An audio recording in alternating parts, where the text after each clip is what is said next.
When it comes to luxury brands, Infiniti probably isn't at the top of your list. In the past decade, they've been pretty slow to roll out new models. We're getting a breath of fresh air with this all-new 2022 Infiniti QX60 though. And if the related Nissan Pathfinder is any indication, things are looking up for Infiniti.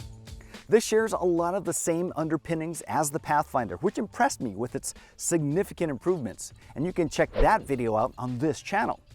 Before we get into this video, do us a favor and hit the like and subscribe buttons below, and head over to edmunds.com/sellmycar to get a cash offer on your vehicle. The QX60 is a 3-row luxury SUV that competes against the Edmunds top-ranked Audi Q7, Acura MDX, and Lincoln Aviator. Prices range from around $48,000 for the base front drive pure trim and rise to $64,000 for this, the top autograph all-wheel drive trim. That's comparable to the Acura MDX and quite a bit less expensive than the Audi or Lincoln.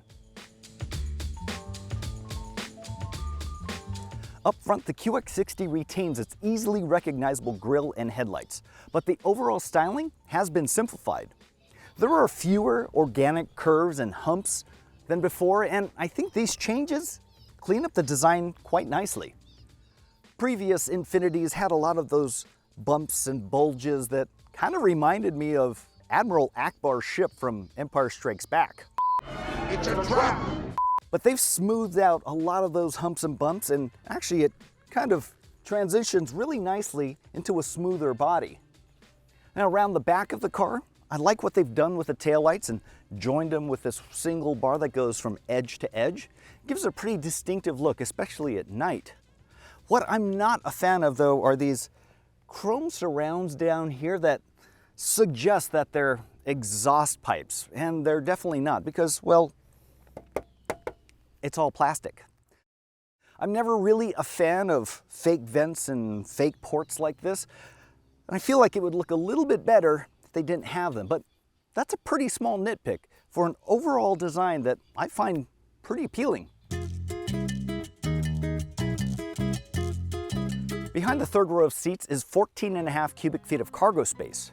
That's comparable to the Audi Q7, but a little bit smaller than the MDX or Aviator. The tables turn when you start folding seats, as you get 41.6 cubic feet behind the second row and a maximum of 75.4 cubic feet behind the front seats. That's right in line with the Aviator's generous cargo capacity and handily beats the Acura and Audi. More points are awarded for the underfloor storage bin here that also has these sturdy plastic dividers to keep things from getting tossed around. There's a lot to like inside the new QX60. The overall design I find pleasing. I like the horizontal motif that kind of suggests a little more space. Materials quality is pretty good throughout. It's certainly on par with some of the other Japanese luxury vehicles. I kind of like this diamond quilted dash topper here, but at the same time it sometimes seems just a little bit too much. Maybe they didn't have to go so far with the stitching. Sitting right on top of that dash pad is the infotainment screen, which is a touchscreen, but you also have this handy dial right down here where your hand naturally rests. I've always been a fan of dial controllers for infotainment because you can use it with minimal distraction and you just kind of turn the dial from hotspot to hotspot, rather than the touchscreen, which requires you to take your eyes off the road to hit some of the buttons. Underneath that is the climate control panel, which is this big curved piano black thing, and well, you already know I'm going to complain about the piano black, but at least this one isn't too prone to glare. And it's pretty easy to use because they included some dials, but also these capacitive touch buttons, it takes a pretty deliberate push to ensure that you're hitting it, and to also ensure you're not going to inadvertently hit something else. So you give it a really good push, and you get a little bit of a haptic feedback to confirm it's been pushed. As much as I like the way this matte chrome silver surround looks when we're in the shade, it causes a lot of glare in certain lighting conditions. Blinding, actually. I had to drive along with my hand here to block some of the glare because it was so intense. There's also the same material here on the spokes of the steering wheel, which also can just reflect the sun and burn your retinas. It's a real problem, and I'm kind of surprised they let it go for that. The seats themselves are really nice and comfortable. They're the zero gravity seats that Nissan has been using for a few years, and personally, I like them. They fit my body type just fine. I'm 5'10", kind of average in weight, and it just works for me. It has enough support on the sides, seat cushion as well, and in the higher trim levels, you have a massage function that gives you this lower back kneading type of massage. It's pretty nice. It'd be nice to also get that in the seat cushion to move those pressure points around on a long road trip, but as it is, it's nice to have that massage function anyway. As far as storage goes, you have plenty of space for all your stuff. You have two large cup holders here, a rubberized tray here that has a wireless phone charger, two USB ports, one USB-C and one USB-A, and nice big door pockets that can easily take some larger water bottles. Under here, you have a decent sized bin. It's not huge, but yet another USB-A port inside. On the technology front, the QX60, it's merely about average. There aren't any features that make you say, wow, this is the future. No, they kind of just use the tried and true technology that they've had for quite a while, and it's great because we already know it works. Now, the Pro Pilot Assist, it combines the adaptive cruise control to keep a solid gap between you and the car in front, combines it with the lane keep assist, so it kind of takes a little bit of the effort out of driving. Overall, it works really well. Of course, since this is an SUV, it's important to check out the back seats as well, so let's go. Here in the second row, I have a ton of space. This front seat here is set for me, and I'm 5'10" again, and wow, a ton of space in front of my knees, good amount of space under the seat for my feet, even though I don't really need them that much, and I'm elevated several inches above the front, so I get a nice view out the front window and out the sides as well. The sensation of space is enhanced with large windows and this huge panoramic sunroof. Like the Pathfinder, you have a removable center console for this second row, and you can do it without tools. You just pull a panel here, reach in and feel the lever, and there it is. It gives you that flexibility that you might want when, let's say, your kids want to use the center pass-through rather than fold the seat forward, especially if there's a child seat there. Now, it is a third row, so we've got to check that out as well. But let's see how easy it is to get into those rear seats. So, first off, there's a button down here and also on the back of the seat. It's one touch and it slides it forward. Then you just kind of crawl in like this, and it's a pretty decent opening. You don't really have to shimmy or squeeze past to get back here. And once I'm seated back here, I have a decent amount of room, but not a ton. My head is touching the headliner, but since third row seats are usually meant for smaller passengers, kids, and even occasional use at that, this is a pretty decent amount of space. Now, if I slide the seat back, it's right up against my knees, which is a problem because it defaults to its rearmost position. But I know that there's a lot more room in front, so the middle passenger, if they're feeling generous, could slide it up quite a few inches to make you more comfortable back here. There's also a remote seat back release right here, which makes getting out pretty easy as well.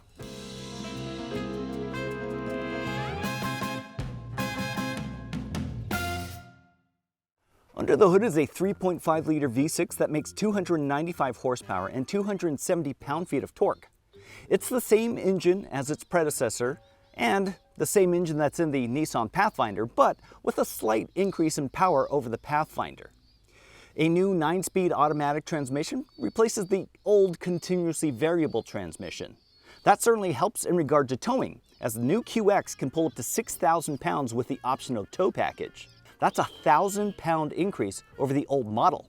Without the tow package, it maxes out at 3,500 pounds. Compared to the top rivals, the QX60 is on the low end for power output, but about average for towing.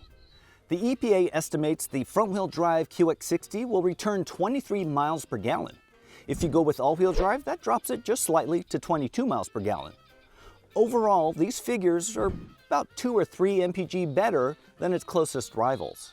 But enough about these specs, let's go for a drive.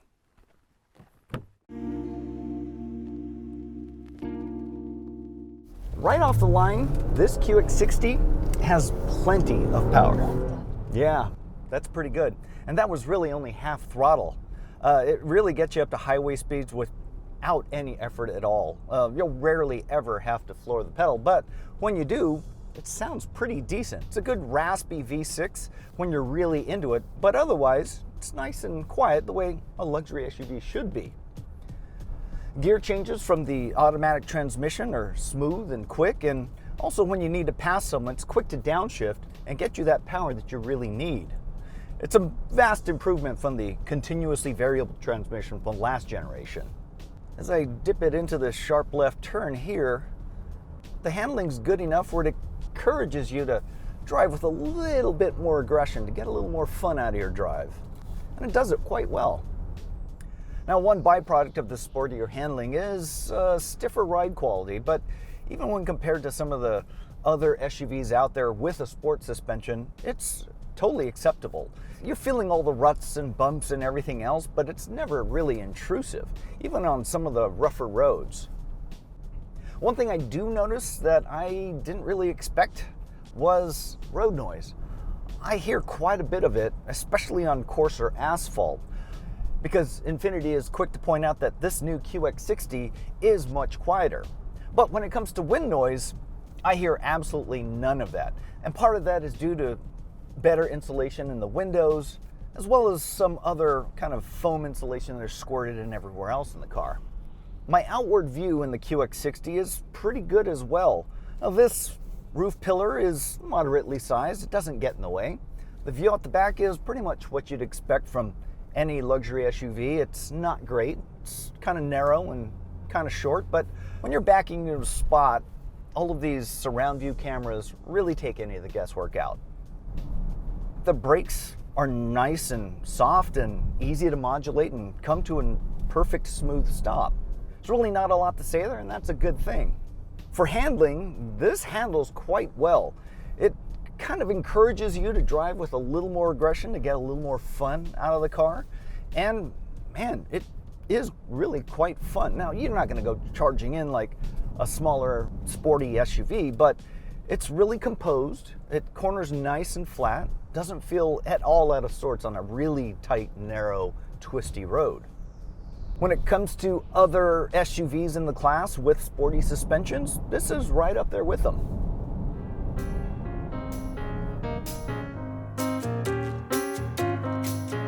Just like the Nissan Pathfinder that it's based on, this all-new 2022 Infiniti QX60 is a huge improvement over its predecessor.